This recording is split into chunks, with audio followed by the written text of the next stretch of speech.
Konnichiwa, welcome to the Martial Maze. I'm with my partner in crime, Barak, Yalad, Shidoshi. And I'm with my partner here, Israel Lopez, Sensei.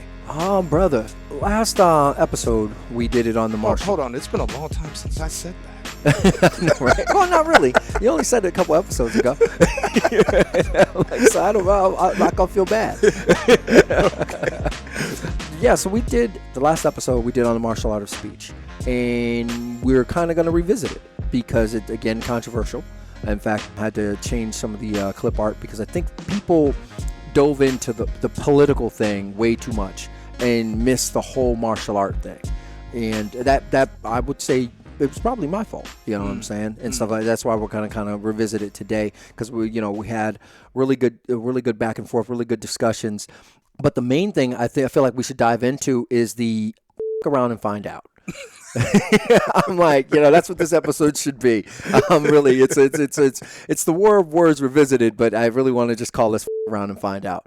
And it's something that you said to me off camera or off air, and you gave a really great example, and I'm hoping you can do it again. Now that we have the headsets on and we're actually recording, Barak, because it's really good. So I'm going to set the mood and let you just jump into it and hope that you can regurgitate the same thing. You were talking about a bar confrontation. So first, I want to backpedal a little bit and understand that, words or just language in general is an important part of our human culture and how we communicate, how we converse with each other in various languages.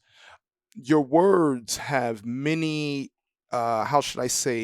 frequencies of energy tied to them. And so when you say something to someone, you're going to get a certain cause and effect based on your tonation, how you said it, how you worded it. All of that comes together, whether you're a wordsmith. A lot of us are not wordsmiths. But also too, we hear this saying like iron sharpeneth iron. Okay. Oh, I like that. Yes. And so we have to sharpen our swords. Okay. And so in order to sharpen our swords, we have words. All right. And words, maybe, just maybe, it's an acronym for swords. Yeah. Okay. I'm thinking that. Yeah. 100. Okay. And so when you play with words, understand its meanings and its energies, you're going to get a cause and effect that comes with that. So I think it's important that, healthy debate is a good thing. It sharpens the swords. But I'm also a person that deals with, when you're learning martial arts in the beginning, it's important to be sparring and getting on the mat and putting in work, okay? Because you need to have some kind of experience to know how. That's very important. Everyone needs to have experience in something, all right? But as you get older, there's time to, the time to put the gloves away. You can still keep them on and still spar and still do your thing. But as far as big competition, no, it's time to put the gloves away, whether you choose to teach, you retire, or just sit down, whatever the case may be. But the point is that you really know how to apply what you know. And so there's a phase, there's this fighting phase, and then there's this retirement phase. Okay. And so from debating, which is sharpening the swords, okay, and getting real savvy with it and being able to listen, because that's the real science behind things, is being able to listen and slow to speak. And then when you speak, you have something reasonable to say. And then from that phase, you go into dialoguing. Okay. And I'm more of a dialoguer now because I've been on the soapbox and debated enough times. So one of the things that I teach my students in self-protection is to understand the local laws of your land. And when someone wants to constitute, what is self-defense? How is that determined? All right. So if I'm in a bar having a dispute with someone, and let's just say we're no longer in code yellow, we're in code orange. So there is a threat there. Yeah. All right. And that person is like really loud with their words and like, hey, listen, I'm going to let you know right now, if you don't shut up, all right, I'm going to put one on you. All right. Now, when something like that happens, the person that is the non-aggressor is supposed to shut up. Yes. and keep it moving. You're Mhm. supposed to avoid this. But that person decides to clap back. All right. When that person decides to clap back, you were given a fair warning. All Okay. right. So now in the court of law, if you're trying to prove, like, hey, maybe you put that person down, or maybe that person put you down, was that self-defense because you actually provoked that individual to do what he told you not to do? He told you to shut up. All Mhm. right. Or he's going to put hands on you. Yep. You continued to keep talking. But you were not the aggressor. Your ego came in and you felt like you had to say something. Okay. All right. And now the person put hands on you. All right. So the judge has to take a look at that.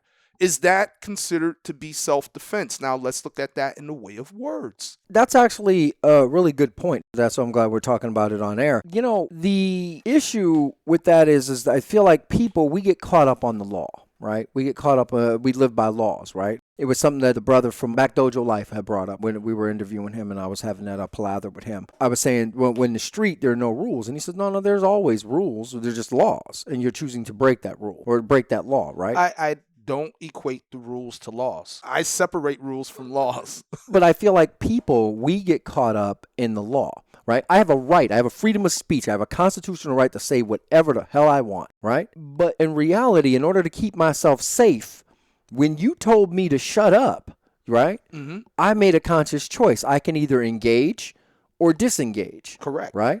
And if I'm choosing to engage, and a lot of times people do because they're like, who the fuck are you? That's a law. I have a freedom of speech. I can say whatever the hell I want. As long as I'm not putting my hands on you, right? I can say whatever I want. And in the martial concepts, I'm going, no. If I'm trying to live my life in such a way where violence misses me in self-protection, self-defense, then I'm making a choice to engage. It'd be no different at that point of me putting my hands up and saying, okay, let's fight. You know what I'm saying? I'm agreeing to fight with you at this point because I'm living that life, or what I like to refer to as around and find out. Right. And it's no longer self-defense at that point. Oh, there it is. So I agree with you. I don't think that's solid self-defense at that point. I would tell you if you have some kind of equalizer or something like that, maybe. But I really do. Because how many times have we heard people say it? How many times have we been around other folks? We try not to be political on the show or talk about politics, but it's still the world we're living in, right? Yeah. And on TV, unless you've been hiding from all of this, we're watching people get what I would call unlawfully assaulted by a federal agency. And it all depends what I'm watching on television, but the argument is being made.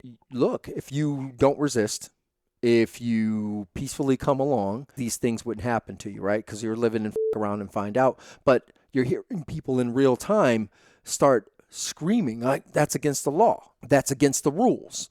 I have a right to be here. I have a right to protest. I have a right to make good trouble. I have a right to do these things. In the end of the day, in the laws of the jungle, no, you're not really using good self-defense. Or am I missing the mark? What are your thoughts? No, you're dead on with that.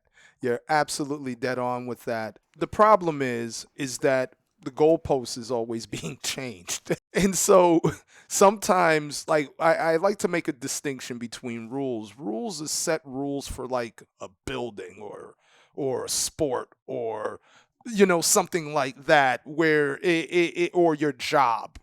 All right, these are the rules. No one says laws or anything like that. So when I hear people saying rules, listen, that is something else. That's in a certain kind of environment. And then we're talking about societal. All right, where we have a municipality, police officers, all right, not military or anything like that, but police officers, they're law enforcement officers, okay? And so that is there for a reason. Now, as citizens, like, it's kind of funny, right? When you're playing board games, in order to play the board game, you got to know the rules. The rules, right? Yeah. Right. And so it's funny how I see people in the game, if we want to play it like the game of life, that no one really knows the rules. Or the rules keep changing. The rules are the laws. But I'm making that connection where you should at least know the laws of your land, not the whole every state. That's a bit much unless you're going federal or something like that. But at least know how your city is being governed? What are the laws in your city? And that's very important. And when you don't understand that, then you overstep those. All right, or you got people who I call habitual line steppers. Yeah. Well, that's listen. They love doing it. We have one in office now. So, so you know what I mean? And well, to speak to that, the reason why all these things are going to SCOTUS, and you were hearing a lot of that. Well, the Supreme Court seems to be taking up a lot of these things lately, more than ever. And this is just in our time, right? But they're taking up more cases than ever. And we keep hearing like the drinking game unprecedented, right? Because it's never been done before. It's never been heard of, or more in the recent history. We're not dealing with all these things, but now we are. All these societal norms are now being tested, right? All the laws versus rules, all those things are. And again, I get it. Wasn't perfect. Grand experiment. So we made provisions. We have ways to keep changing or altering the rules, right? In order, or laws, in order to form a more perfect union. Yeah. Right. That's supposed to be the goal. Right. I would disagree with that wholeheartedly. I don't know necessarily sure that's the goal, considering all the hurt I see. But that's again my own opinion. What we're looking at when we think of combatives is the words they're just as effective, I think, if not more effective. Mm-hmm. Right. To make my point, when we're teaching women self-protection, self-defense, or I hate saying just women because I feel like that's everybody. What's the first thing we tell people? Navigate your space, right? Mm-hmm. Don't let somebody get in your personal space. We don't want you to be in my personal space, right? If I feel like you're going to do something to me, or you may have some kind of intent or anything like that, I don't want you in my space. So what do we say? We verbalize it. No, you can stay right there, right? Or don't come any closer. Or we tell women to kind of back away, get your hands up, use your words, right? You're making me uncomfortable. So we already understand that the words carry weight, or at least the warning, right? Or, hey, man, if you don't get away, I may have to do something to you, something that you may not like. You need to back up. right. And then we along with that, the words, we have the physical, the body action, or the tone or tenor, if you will, of that action, right? And then that can lead to the physical altercation, right? Or like I like saying, "F around and find out." You know what I'm saying? I love saying that though too. It has such a good punch. You'll hear little bleeps now because I think I can only get away with one or two, and then it gets an F, like an X rating or R rating. And then when we put it on YouTube, they censor it. I'll get a thing back there. We can't produce this, or you can't have that many things on it. Right. Well, I don't know. Now they're changing the rules on YouTube now. They're censoring everything. Yeah, no, they're unblocking it all now. Oh, they're gonna let it go. Yeah, they're gonna let it go. Okay. Oh, wow. All right. So we would listen. This show will become like X-rated overnight. I have to make an episode about that. Like X-rated martial arts. Oh man. And like this is where they'd be like, wow, does he really talk like that? Normally they call me potty mouth Lopez. Hey, listen, if I got it when I'm teaching defensive tactics and I have to get a point across, no, the profanity is going to come out because you can't fake situations. No, but they say smart people use a lot of profanity. I'm wicked smart. Yeah. Well, and there's the flip side of it because, from a particular minister stated that if you're using profanity, then you don't know enough, your vocabulary. Well, I'm going to disagree with that limited. Minister. Because he's limited. He's living that Bible life. I'm like, your vocabulary is limited. I will disagree. So, as from a martial arts perspective also, I got to say, words are power because, like I said, it's to motivate you. It's to move you. We use it, the power of prayer, and so it goes really deep into, I'm not even going to go into most of the esoteric, but the point is that there's a lot that comes with words and to motivate people to do things they've never done before. That's why you have motivational speakers. Mm-hmm. Okay. And so as martial arts, like like I like to make the analogy of baking a cake. You have baking is a science. You can't just add whatever measurements you want to add into it unless you've been doing it like for a long time and you're like grandma with it. Yeah. Then yeah, I still make but my roca candules that way. yeah, Actually, yeah, but I can't do it with a measuring cup. right, but Yeah. you when you're making a cake, everything has to be precise. You can't just put too much baking soda or take that out and too much baking powder. Everything has to be measured or you're going to get something that is not what you expected. Okay. And what I'm saying here is this, right? As martial artists, well, the way I came up as a martial artist, there were certain qualities of a human being when you're looking at an instructor. Your instructor was also like a mentor Hmm. of sorts, you know what I mean? And with that being said, when you take certain elements away, because I'm seeing this a lot on message boards now, where you have tons of martial artists that are training in multiple disciplines, but there's this one particular discipline where you have a certain element of people on that mat.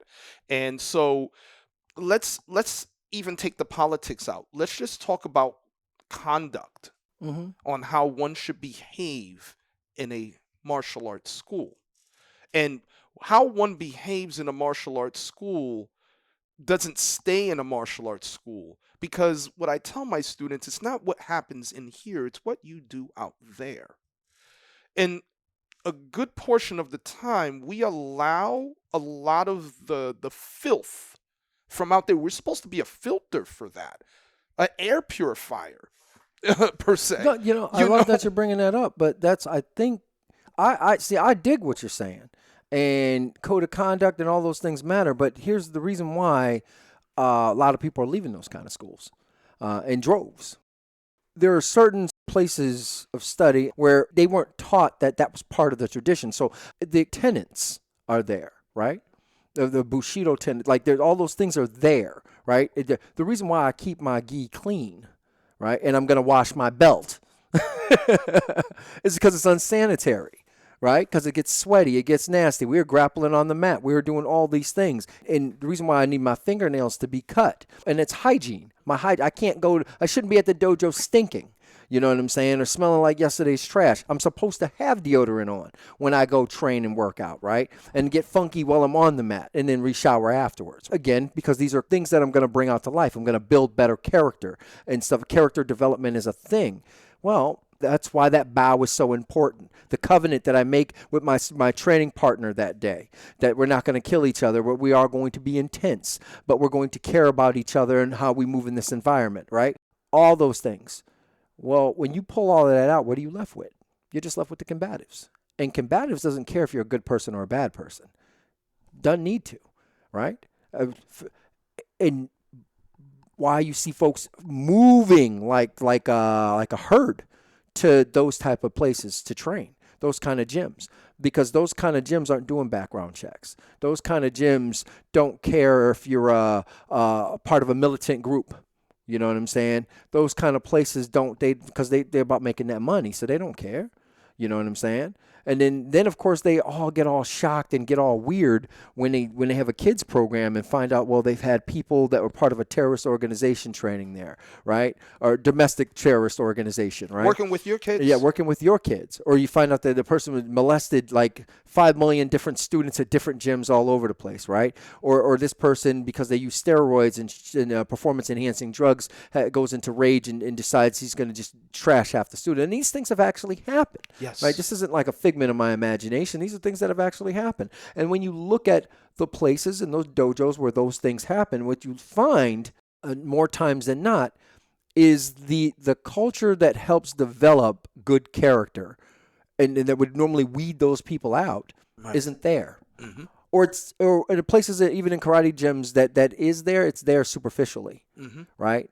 And don't get me wrong.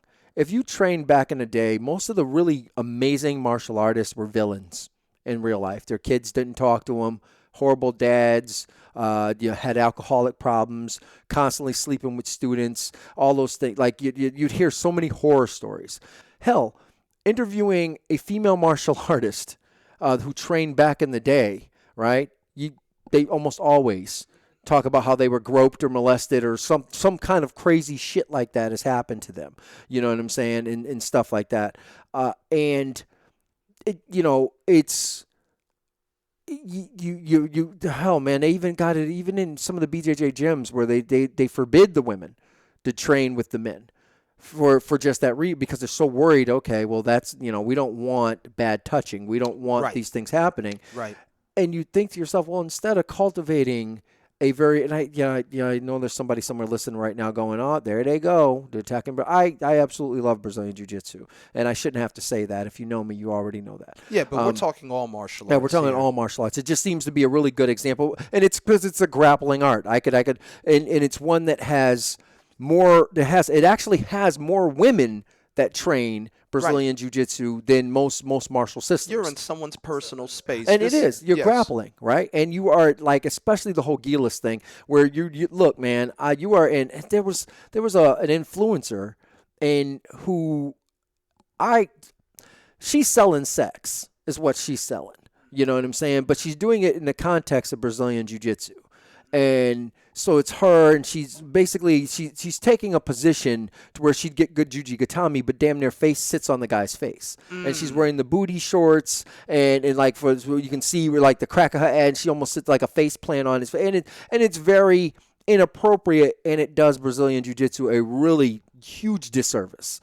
But she's an influencer. And there are people that are subscribing to that. Yeah, it came across my feed because I'm looking at BJJ, I'm looking at all these. I see it. It's everywhere. Well, yeah, and it's there. Everywhere. Yeah, and it pops up. Everywhere. Well, I always say Facebook and those platforms are listening. Most of those gyms showcase women in that kind of clothing, doing techniques to get more views and more attraction to their schools. And I'm like, and that does it. And of course, predators see that. Yeah, and they end up in around and find outville because they walk into my gym or the wrong dojo.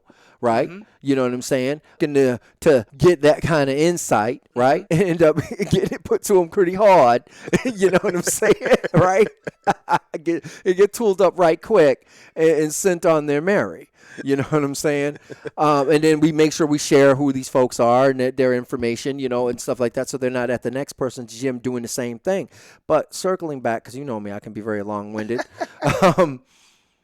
The lack of the etiquette or the lack of those words being spoken in dojos is why we're seeing more and more of that filth get put forward. Like, again, I think we did an episode, do you know who you're training? Yeah.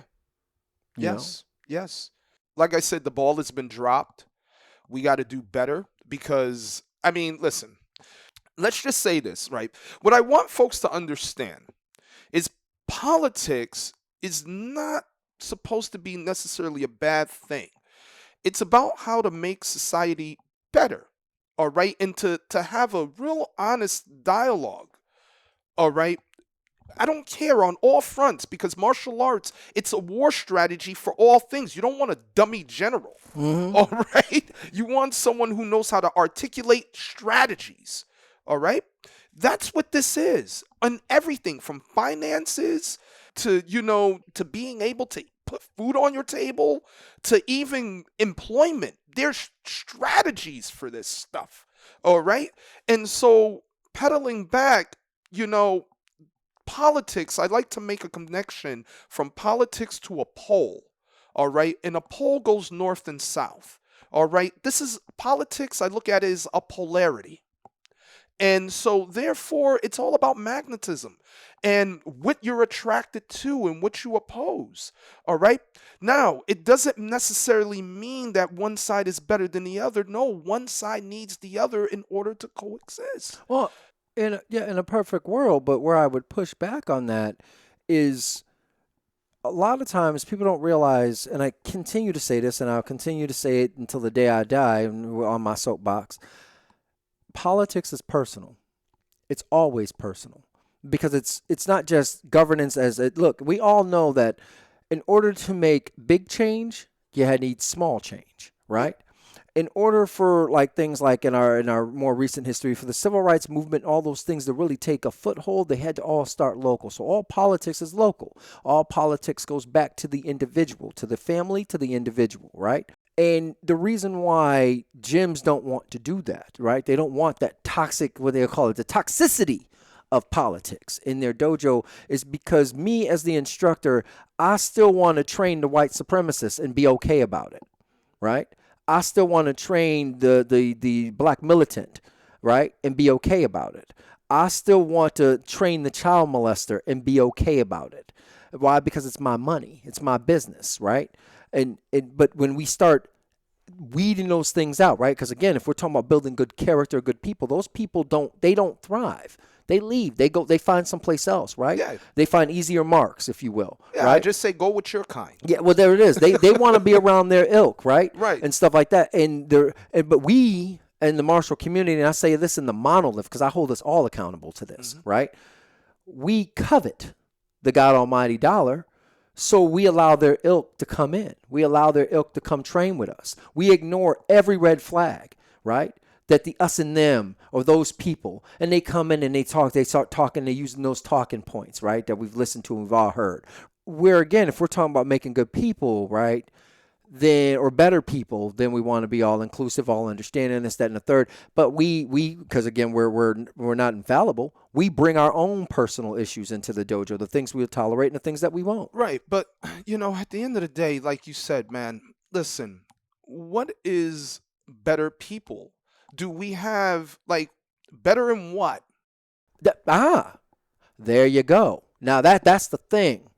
Our words and along with our actions tells us. And again, if I have a questionable moral compass, if I, as the instructor, covet this kind of thing, I covet misogyny, right? Let's use that, right? If I covet misogyny, then I'm more likely going to call her sugar honey. And then when somebody in the dojo smacks her inappropriately on her bum, we're all going to kind of laugh and stuff like that. Oh, it's just part of the gym. It's the dojo. And I'm going to covet all that kind of behavior.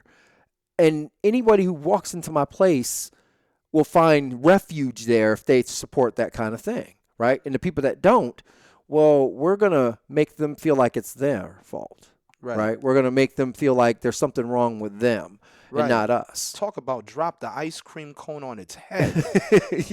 Right? Yo, all you can do is, what is this? Yeah, exactly. And you see this a lot. You know what I'm saying? And that's, again, low-hanging fruit to utilize that as a really good example. My words are letting you know what's okay. Not just my words, but my actions along with those words, right? That's why I said all those things matter. And again, I've said this in the last episode. I'll continue to say it. First, I said all politics is personal. When somebody tells me they don't want to deal with politics, what you nicely have told me is that the things that may really, you want to be blind, right? Willfully blind at the things that might not be okay. Mm-hmm. You want to be able to say, well, we're going to call them, what's the term that's coming back around now for folks from the LGBTQ community? I'm going to have to blurb it out because I don't want, want to be red flagged on YouTube a little bit because, they censor in that kind of speech stuff. It is making its way back. Mm-hmm. You know what I'm saying? I'm hearing it a lot more. Mm-hmm. Retarded is making its way back. I'm hearing it a lot more, and this is happening in the martial community, which again is a part of our society. Yeah, we get to see what society looks like in the dojo with the things that are being coveted and the things that are happening in the real world. You're 100% correct, Barak. We are now seeing that behavior in the dojo, and then we have to ask ourselves: are we martial artists or are we businessmen? Mm-hmm. Because a businessman doesn't care. I'm like Target. Right? If I'm a businessman, I'm like, look, well, it was in fashion to be all about the LGBTQ community and diversity, equity, and inclusion, right? When it was in fashion and I could make money from it, great. Now that it's seeming to be really unpopular, or actually they're really showing their true signs. The government's, my stockholders, no, we're no longer going to support these things. We're going to move away from that. And you got people that are going to look at it, well, am I a martial artist? You're focusing on the teacher, but what about the students, and especially high-ranking students in that school, in whatever school?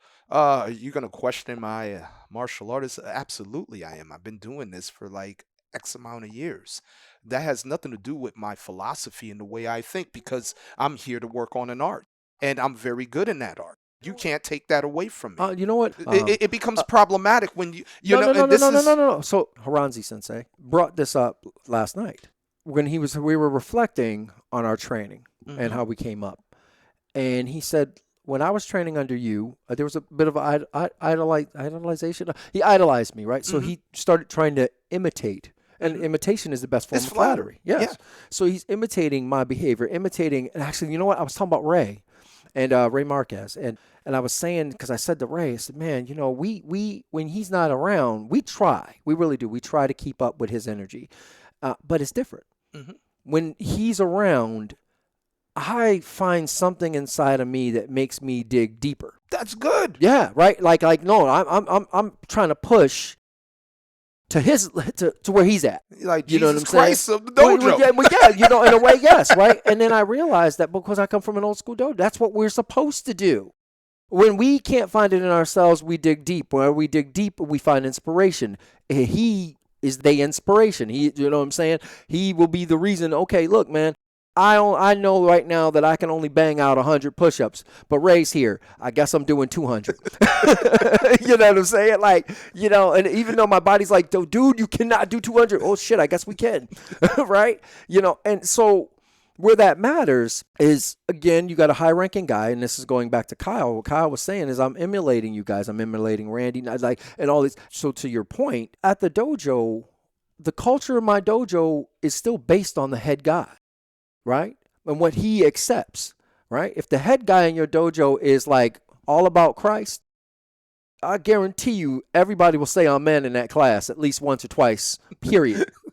You know what I'm saying? If he is all about Christ, look, man, he will talk about how a rich man can never make it into the kingdom of heaven, right? And we giving tithings all day, every day, right? Yes, you know what I'm saying? Like, and it, because the head instructor, that's what I'm saying, is about. So again, in my dojo, if I'm about, we need to be good people, and your conduct in the dojo matters. Like, you can't be here acting a fool, right? You can't be, you know, in your real life doing this, that, and the third. I'm hearing about you at the bar grabbing on women and stuff. You can't train here. You can't, like, those things matter. Or you can't be a woman out there now because you train beating on men.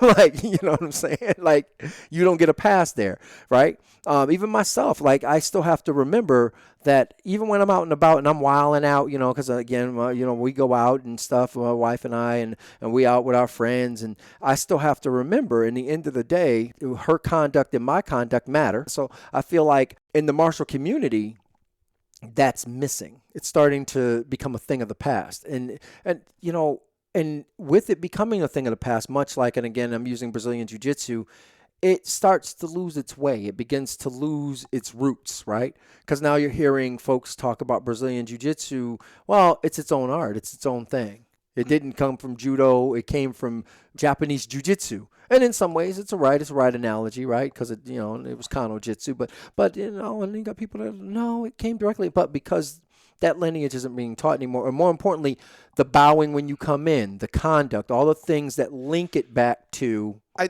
It's some of it. I would just say no information, because that's problematic, and we're seeing a lot of this Swiss cheese kind of movement everywhere around us, where we get this kind of surface kind of understanding, and then the rest, there's nothing but holes in it, and then because there's holes, it allows us to make our own assumptions, and then we start looking up and researching.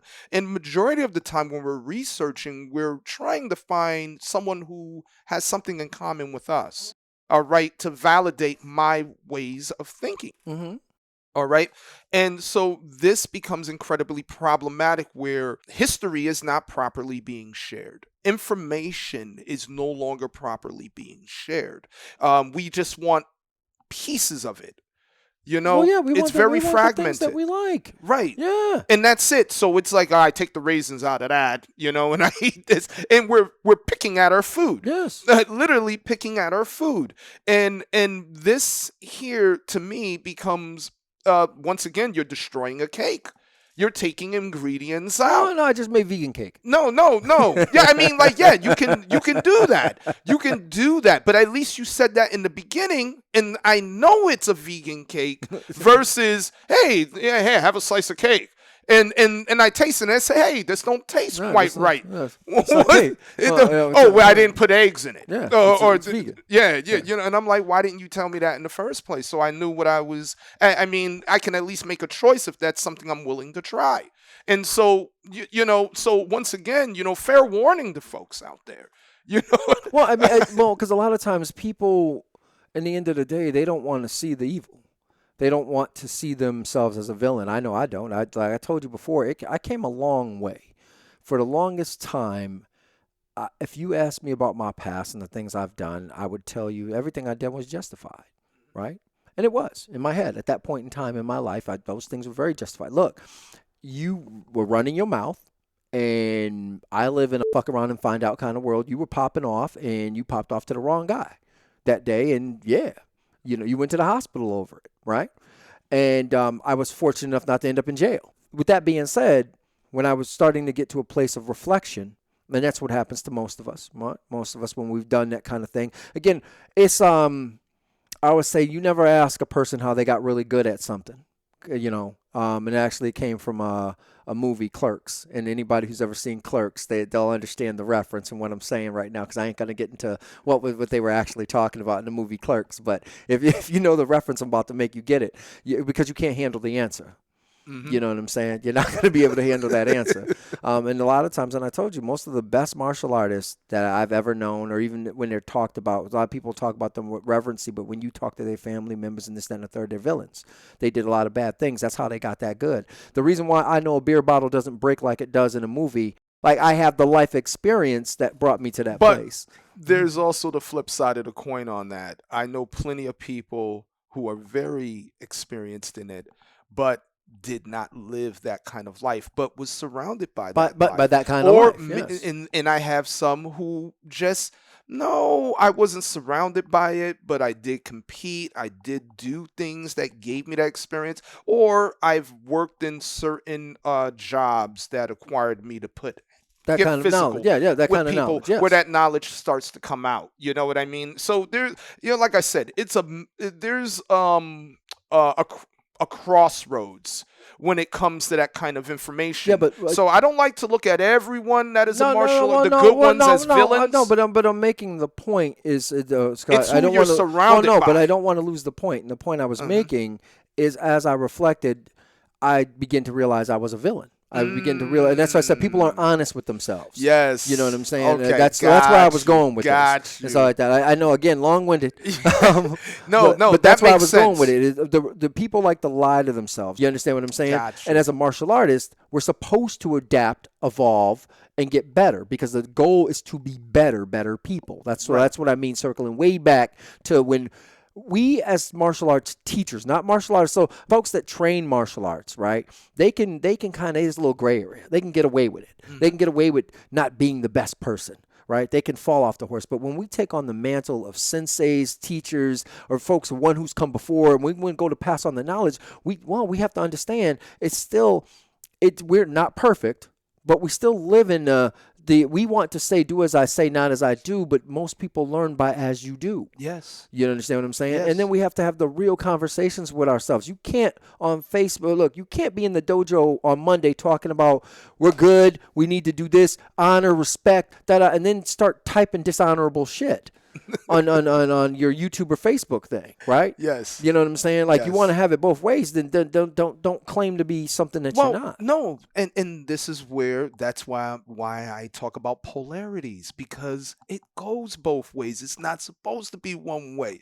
And this is where we have to learn this is human. We're mastering our humanity. All right? So I'm pro this, but I understand who we are as human beings. You listen. We understand that there's a time to sow and there's a time to reap. All right, there's a law of balance to everything. So as a teacher, do I get angry? Yes, I get angry. Yes, I do get upset. I get upset about a lot of things. All right, but how I manage it is one thing. All right. Now, can I get angry while I'm teaching because the student's not doing what they're supposed to do? Absolutely, I will. All right. Because I'm like, what is going on? How are you forgetting? What's happening? All right. But the point is that it's about being able to embrace both sides and with proper understanding, reasonable understanding. Okay. Just recently, there on the news on CNN, there was an individual who's running for sheriff. Hmm. All right, and he was jailed because he shot some and killed someone. Okay. Okay, because they abducted his daughter. Okay. This particular individual, he did what the law couldn't do. He went in the room, his daughter was missing, he jumped on the road, he was driving up and down the street trying to find what the hell, where his daughter was, and found her in another person's car. And was like, hey, listen, he pulled, knocked the car over, and the guy was aggressive that jumped out. That was his daughter in the back seat. And before the dude can do something to his little girl, he shot him. Hmm. Okay? Now he's running for sheriff. Okay. And the person he's running against was the one who took him in. All right. And so he's bringing another side, another picture. All right. Where people are like, hey, listen, I'm a parent. What would you do as a parent? There was a movie that came from a while ago. I think it was with Matthew McConaughey and Samuel L. Jackson. And it was called A Time to Kill. Yes. All right. And you remember that film. Yeah. Oh, yeah. All right. That was a powerful film. All right. And so it lets you know, is there a such thing as a righteous killing? Yeah. Yeah. Well, yes. Yeah, I mean, we hear about and that. this is up for. Well, no, but I feel like those kind of things aren't so much up for debate. We in the society we want to look to debate it, right? But remember, our laws are typically we're trying to figure out the best solution, Right. the thing that's going to help everybody and fit everybody. Doesn't mean the laws are perfect, right? We have laws as a good guideline, but then there are certain things that supersede that, right? Or you understand their consequences. Look, vigilante justice, where that guy might have been right, doing what he needed to do. In the end of the day, the law still had to look at him because remember, the law's supposed to be Right. blind, black and white. Right. It's supposed to be, look, man, you still killed a man. Yeah. You hunted a man down and you killed It him. was no longer self-defense. Well, after that point. well, here's the thing: and this is the other side of that argument, really, is well, how do you know she was abducted? How do we know that? You're telling us that, but how do we know? How do we know that somebody, your ex-wife or wife, didn't say, hey, can you pick up my daughter? Well, they had all the proof after. Well, no, but again, but at the time, at that moment, that we have to do an investigation, right? And then I get it, the court of public opinion, again, because we're not there. Right. Well, even if you're watching any of the things that are going on right now, depending on what news network you subscribe to, there's all these hellhole cities. Right. We're hearing that all the time now. They're burning. They're being destroyed. All this craziness. Right. Portland. I think I reposted a funny reel about that. The power of words. Yes, the power of words. It's the spoken word. Depending on what side of the aisle you're on. When that individual was assassinated, you had some people saying that this person should be like on a God tier, right? He's on Jesus Christ level. Mm-hmm. And then you had other people going, are you kidding me? This guy was the devil. You understand what I'm saying? And to the point where people got fired from jobs. Yeah. Right? Yeah. It's ultimately the cult of personality, the war on words, right? Mm-hmm. And stuff like that. You have some people who would say this person was a great debater. I haven't had another martial artist say that person was a great debater, where other people have said that guy was a propagandist. Mm-hmm. You know what I'm saying? Which is not a great debater at all. That's completely Mm-hmm. reverse, right? Or you had some people that say, no, when he debated real people that could debate, he got his ass handed to him. That's why he didn't debate real debaters. He debated other people. The point I'm making is depending on where my personal beliefs are, my personal preferences, right? I'm going to either be, yeah, this guy was the greatest thing since Can Ham, or I'm going to be, yeah, guy was pure evil, right? And we find that in martial arts schools. And I'm trying to just get people to understand it on a very simplistic level without all the complications. What is good? What do you consider good? Good. And what do you consider bad? For instance, if I pinch you and you say, ouch, and you pull away, I know that hurt you. All right. Now, whether I get excited and want to pinch you you again. more. Yeah, right? Yeah. And I I'm like your ouches. Yeah, I might enjoy that. I need to have more of that in my life, right? But it's simple as that. And that's how I'm looking at it. If I say something that triggers you, then I know it. One of my friends that's a clinical therapist will say, don't use the word trigger, use activate. Because a trigger, you can't once you pull the trigger, you can't retract take it back. Yeah, but you can be activated and you can be deactivated. Right. And so I have something in my school, right, when I'm Thank working. you, pineapple. I got something, a saying in my school when teaching my students how to work with each other as partners and how to spar with each other. And so you have light and you have touch. Real simple. All right. So light is what I say depends on the size of the person you are sparring with, because his light, based on his size, is going to be different from your light, even if he touches you in the body. Now, what's his light? If he hits you in the face, that's going to be a different effect. All right, his light is going to be a different effect to you. So what we need to learn better is self-control, and self-control is a skill. All right, and so you need to learn how to touch people. All right, versus going light with people. And so that analogy is the same thing where I'm looking at it where, hey, listen, I know exactly what I did to you. I know exactly, I threw a firecracker in your way, all right? I did it purposely because I wanted to know how you would respond to that, okay? Now, I'm testing the waters here. Now, if you're someone who made a firm agreement with me, yo, we can go light together, or we can go medium, or we can go heavy, all right? Then great. Now, I know what I'm dealing with. So if I throw a firecracker at you and your response was like, yo, like you really got out of the way of that firecracker, now I know exactly where you stand. All right. So now what I would do as someone who loves to have conversation, I'm going to meet you where you are. And then we're going to slowly take it to other places, but that's the kind of person I am.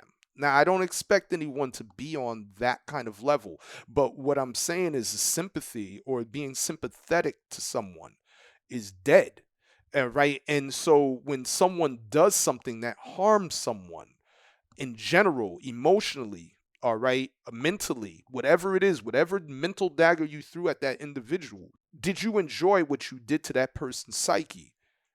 All right. Now, it depends because there's different forms of trauma. Ultimately, if you don't believe you're right or just or any of that kind of stuff, then that's another thing. A lot of messages get lost. If you believe you're infallible. I mean, no, but this is what we're dealing with right now. This is crazy. Listen, here's the thing. This is what we're currently dealing with right now. And when we talk about what's happening in the real world, going back into the dojo and vice versa, right? So going back to conduct or the words that are used, a lot of times instructors are just people in your dojo. In that group, you'll have clicks inside the clique, and then some people will keep it PG, in the dojo. And this is why I think personally all these things matter, right?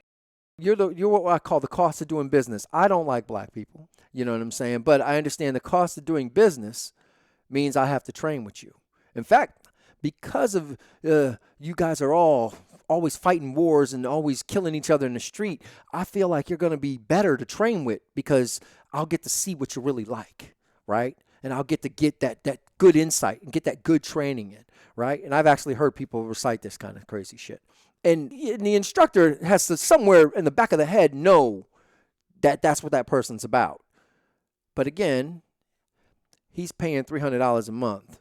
And I need to keep my doors open. So I'm going to continue to let that fester in my place. And look, and what ends up happening, like, 'cause somebody said this to me, they said, look, man, how can you have a dojo? It's a red flag. Is you have a dojo in an area that's predominantly made of folk of color, but majority of the students that train there, almost all of them are of one persuasion. You got to ask yourself questions. How? How is that even possible? Oh, maybe it's because of the prices, right? Because the Taekwondo down the street has a really culturally diverse group, right? And you know how much they're charging, Yeah, so, and I'm using that again, low-hanging fruit, those that know. And it, and again, and everybody says, well, why is all this stuff coming up now? Why are we talking about race now? It's because we don't talk about it. Right. We don't talk about it enough. We don't talk about all the things that affect us in the real world. There are people who come to train to escape all of that, forgetting that, look, what you're learning here is how you're better prepared out there. You know, understand what I'm saying? And stuff like that, to deal with the things out there. So no, that stuff needs to come here, right? And we need to feel that. You know what I'm saying? Because that's that energy, right? And if we're going to talk about, and I've heard people say, look, man, the dojo is my safe space. Mm-hmm. It's where I come to kind of be me, relax. Right. You understand what I'm saying? Right. And it's almost like there are no truths here. Like this is my safe space, and then I go out there. And what you're really saying in a way is, the person who doesn't like me out there, who's more likely to kill me in the real world, will come here and train with me and call me brother. Because here in this training space, and I'm like, fuck you, no, I'd rather you never come here. Yeah.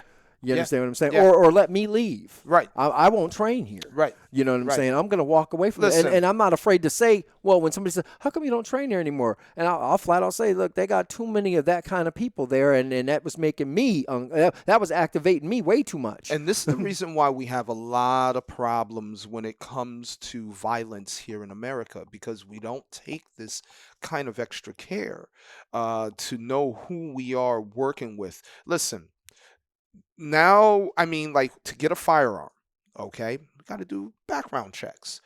And, you know, depending where you are, some are light. I mean, they all should be the federal standard. But the point is people still slipping through the cracks. There's too many of us. There's just way too many of us out here applying for firearms, and it's way too easy to get them, okay? But the point is this, all right? You have a dangerous tool in your hands and you are not mentally stable. This is just as equally dangerous as a martial artist. Someone who is mentally unstable, all right, can say all the right things for him to be in class with you, all right, but clearly mentally unstable. Well, you look at the manifesto.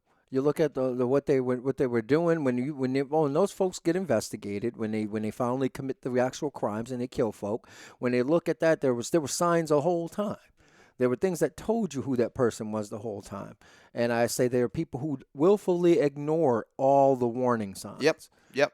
And this is also something I got to say to martial artists, instructors, with the sharing. I mean, we're overwhelmed with so much information online on how to do this and how to do that properly. Yeah, properly. All right. And, we are just feeding it to them. A lot of them are not even in school. They're just going online learning this. No, but I'm going to tell you what. I mean, ultimately, it gives some of us the anonymity. I'm just having issues with words today. Maybe I should replace it like the Reverend said. My limited vocabulary. Folks have that anonymity, and as instructors, so that we don't want to see that. We don't want to recognize it. So that's why we stopped really focusing on who we were. And in some cases, we are that person. We have that. We're racist, or we're misogynistic, and again, we don't think we're bad. So because I don't think I'm a bad person, then why would I change it? Like what we opened with, you fuck around and found out. I told you to shut up. Mm-hmm.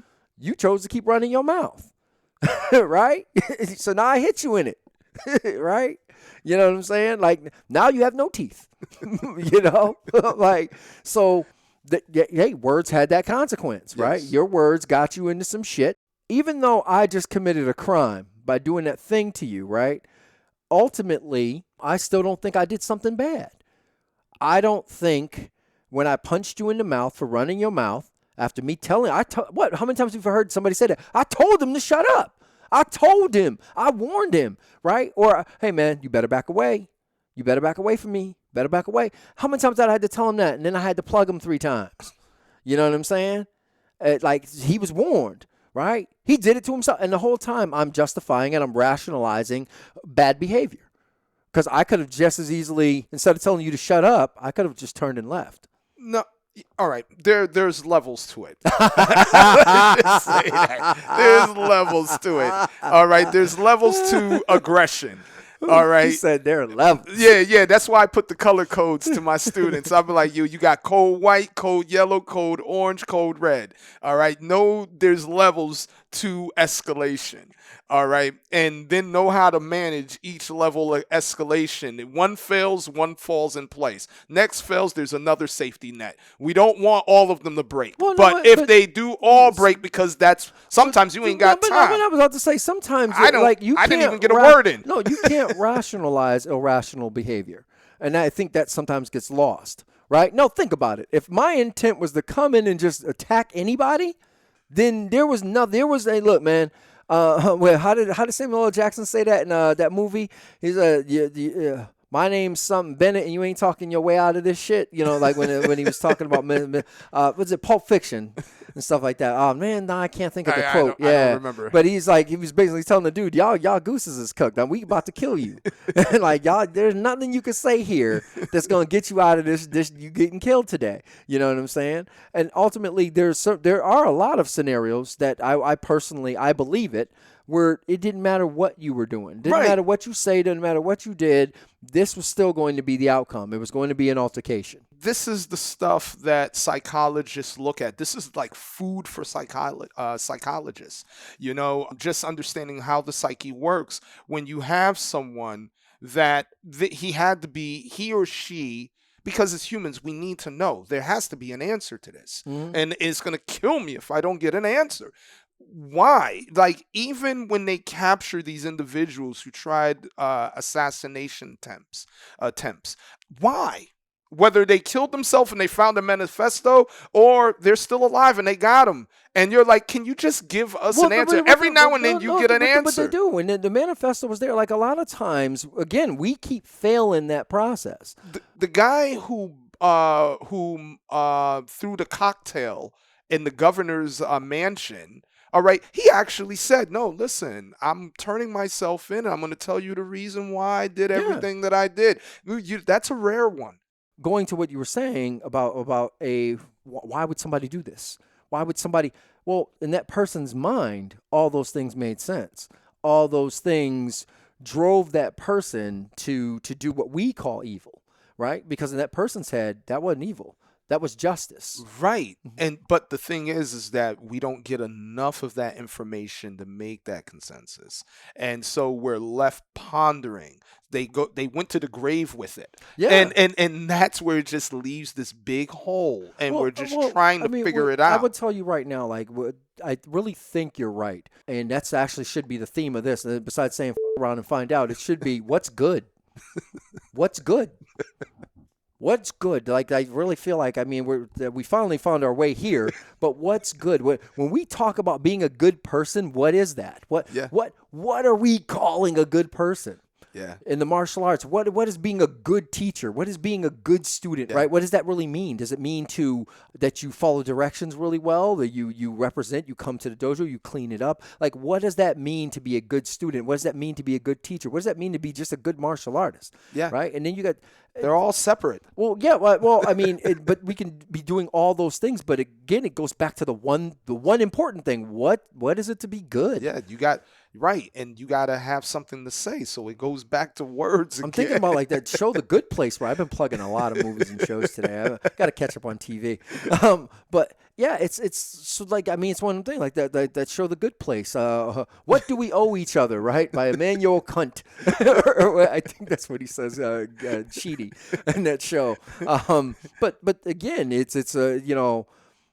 Are we trying to make good people, or like one of our friends likes to say all the time? Look, man, it's just combatives, and the only thing I care is it's just combatives. That's it. We're talking about fighting, and that's all I care about. I'm teaching you how to fight. I'm teaching you how to address violence, and that's it. So good person, bad person, all those things don't matter. No, it doesn't. When I teach defensive tactics, even though I censor what I want in my school, but you know, the point is that, no, I'm not getting into those morals or anything. We're talking about dangerous situations. You know, but here's the thing. Back in the day, as a way to censor, right, who comes into a dojo and stuff like that, the Japanese were famous for it along with the Chinese.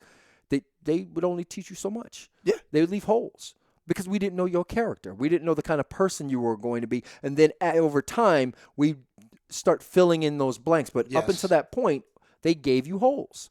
They gave you. I think that was part of the lesson. But that is the lesson. That's like we have to know that you're all right, that you're going to protect the family, right? You're going to be one of the good ones for us, right? With our interests, because my interests are different from the other guy's interests. Like I'm going to tell you, don't rob, don't cheat, don't steal, but you better kill those motherfuckers over there. Right? Like, hey, I'm going to have this good book. I'm going to tell you about living in the Christ's gospel, all of that good stuff. Be a good Christian. Uh-huh. But you better go kill them people over there. I'm like, they are not good people. Right? And so, well, think about that. And we hear it all the time. Oh, we do. We hear it I'm all like, the time. And again, it's once again, we're all over the place in an episode, but I feel like the point is being made. That's why we're talking about Speech Revisited, because this all comes back to the verbal, the verbal or the written word. It has nothing to do with there's physical action that comes in, but for the most part, this is all like written word. Yeah, I think the verbiage, how one conducts himself and what they say, whether you're on social media, really gives people a snapshot of what kind of person you are. And so some of us, whether we're being a little bit more mindful or don't really care what we say, just know that what you put out in the universe. All right. You know what? Oh, you're hitting the nail. Yo, yes. Oh, man. Yes. The algorithm will tell you what kind of person you are. If your algorithm on your Facebook, your social media, think about this. If you're seeing nothing but political shit, then you probably you post a lot of political stuff. If you're seeing nothing but judo and jitsu, it's probably because that's all you look at. If you're seeing furry bunnies and rainbow moons and stuff like that, then that's probably what you're into, right? If you're seeing a lot of sexually explicit content, it's probably what you're into. Ultimately, I think you made a really good point. As a personal reflection, what you're seeing in your feed might be a pretty good indicator of where you are. Yeah. You know what I'm saying? And stuff like that. Look at your friends base. Look at the things they're saying. Yes to this and no to that.